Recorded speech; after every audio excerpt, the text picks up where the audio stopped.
ঝুল্লা গ্রামের বান্দারা ইফতার নিয়ে বসে আছে।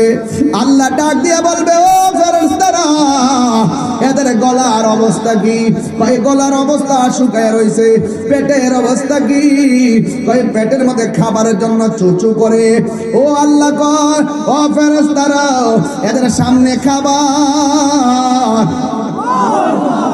এদের সামনে খাবার,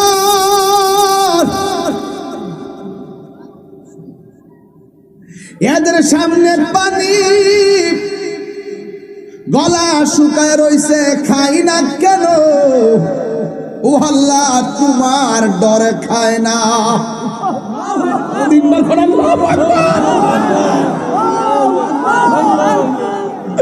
আল্লাহ কই, ফেরেশতারা রে, এত ক্ষুধা লইয়াও খাবার সামনে তোয়া খাই না কেন?